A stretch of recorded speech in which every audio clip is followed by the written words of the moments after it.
So ఇక్కడ చూసుకుంటే Sivaramakrishnan recommendations వచ్చేసి సో మనకి 4 రికమెండేషన్స్ అయితే ఇవ్వడం జరిగింది. సో ఈ రిపోర్ట్ అనేది ఎప్పుడు సబ్మిట్ చేసింది శివరామకృష్ణన్ అంటే August 31, 2014 సబ్మిట్ చేయడం జరిగింది. సో ఈ రిపోర్ట్ సబ్మిట్ చేసే కంటే ముందు ఈ శివరామకృష్ణన్ కమిటీ ఎన్నో రకాలుగా ఎంక్వైరీ చేయడం జరిగింది, ఎక్కడ క్యాపిటల్ అయితే బాగుంటుంది అని చెప్పేసి. సో దాంట్లో చాలామంది ప్రతిపాదనలు తీసుకోవడం జరిగింది, ఐఏఎస్ ఆఫీసర్స్ ప్రతిపాదనలు అండ్ పార్టీ లీడర్స్ యొక్క ప్రతిపాదనలు కూడా తీసుకోవడం జరిగింది.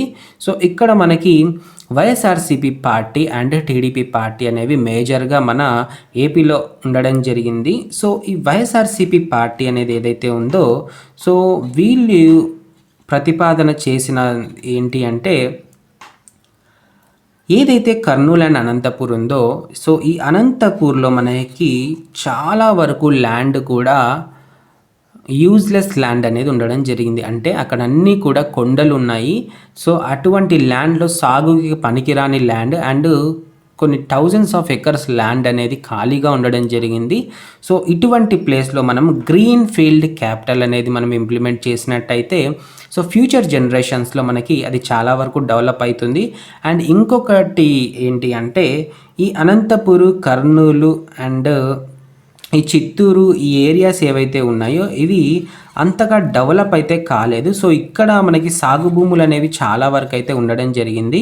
బట్ ఈ ఏరియా రాయలసీమ ఏరియా ఏదైతే ఉందో అక్కడ సాగు భూమి తక్కువ అండ్ వాటర్ ఫెసిలిటీ కూడా కొంచెం తక్కువ కాబట్టి సో ఈ ఏరియాలు మనము డెవలప్ చేయగలిగితే సో ఫ్యూచర్ జనరేషన్స్లో బాగా ఉంటుందని చెప్పేసి అండ్ ఇక్కడ అనంతపూర్ దగ్గర క్యాపిటల్ అనేది ఎస్టాబ్లిష్ చేస్తే బాగుంటుందని చెప్పేసి ఒక రికమెండేషన్ని ఇవ్వడం జరిగింది YSRCP party. At the same time TDP party వచ్చేసి మనకి ఏదైతే ఈ విజయవాడ అంటే కృష్ణా డిస్టిక్ ఏదైతే ఉందో ఈ కృష్ణా డిస్టిక్లో మనము క్యాపిటల్ అనేది ఎస్టాబ్లిష్ చేసినట్టయితే సో ఇది సెంటర్లో ఉంటుంది కాబట్టి సో ఎటు సైడ్ అయినా ప్రజలకి ఇది ఉపయోగపడుతుంది. అండ్ ఆల్రెడీ కృష్ణా డిస్టిక్ అనేది ఒక క్యాపిటల్కి ఉన్నన్ని లక్షణాలన్నీ కూడా కృష్ణా డిస్టిక్ ఉండడం జరిగింది కాబట్టి సో కృష్ణా డిస్టిక్ అనేది క్యాపిటల్గా ఉంటే ఈజీగా వర్క్స్ అనేవి జరుగుతాయని చెప్పింది టీడీపీ పార్టీ.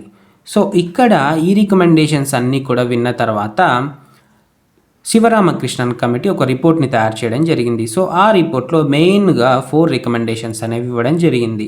సో ఫస్ట్ వచ్చేసి గ్రీన్ ఫీల్డ్ క్యాపిటల్. సో ఈ గ్రీన్ ఫీల్డ్ క్యాపిటల్ అనేది 2 ప్లేసెస్లో పెట్టుకోవచ్చు.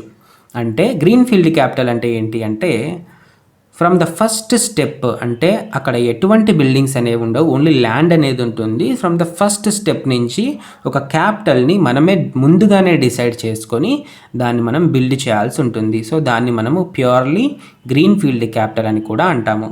సో ఈ గ్రీన్ ఫీల్డ్ క్యాపిటల్ అనేది ఎక్కడ పెట్టాలి అంటే ఒకటి ప్రకాశం డిస్టిక్ ఒంగోలులో మనం పెట్టుకోవచ్చు అండ్ అనంతపూర్లో కూడా మనం పెట్టుకోవచ్చు అని వాళ్ళు ప్రతిపాదన రికమెండేషన్ అనేది ఇవ్వడం జరిగింది. అండ్ నెక్స్ట్ పాయింట్ వచ్చేసి development of cities. So greenfield capital అనేది వద్దు, బట్ మనం 2 సిటీస్ ఈ గుంటూరు అండ్ విజయవాడని మనం డెవలప్ చేసుకుంటే సో ఆల్రెడీ కొంచెం డెవలప్డ్గా ఉన్నాయి Guntur and Vijayawada.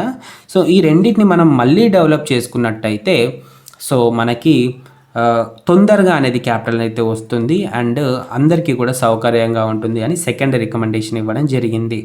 And third recommendation to develop as a capital for already developed city Kurnool and Visakhapatnam.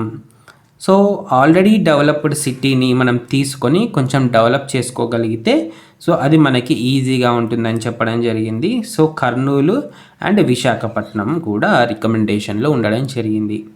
So దాని తర్వాత 4th పాయింట్ వచ్చేసి can build a new capital rather than above recommendations. So ఈ 3 recommendations మీకు వద్దు అనుకుంటే సో అప్పుడు మీరు కొత్త క్యాపిటల్ని మీకు మీరే సృష్టించుకోవచ్చని 4th పాయింట్ కూడా ఇవ్వడం జరిగింది.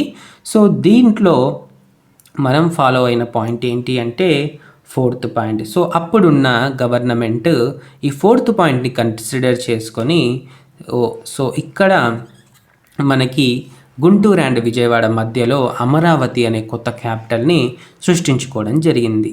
సో దాని తర్వాత మళ్ళీ ఈక్వేషన్స్ మారిపోయాయి. సో దాని తర్వాత మళ్ళీ ఇంకో కొత్త గవర్నమెంట్ ఏదైతే వచ్చిందో సో మళ్ళీ 3 క్యాపిటల్స్ అనే ప్రతిపాదన తీసుకొని వచ్చి సో మెజారిటీ ఎలాగో ఆ పార్టీయే ఉంది కాబట్టి సో ఆ 3 క్యాపిటల్స్ అనేవి కూడా మనకి ఇంప్లిమెంట్ అవ్వడం జరిగింది. సో ఇప్పుడు మనకి 3 క్యాపిటల్స్ వచ్చేసి so Visakhapatnam, Amaravati and Kurnool district. So ఇది మనం గుర్తుపెట్టుకోవాలి. సో ఈ రిపోర్ట్ ఎప్పుడు సబ్మిట్ చేసింది అంటే August 31, 2014.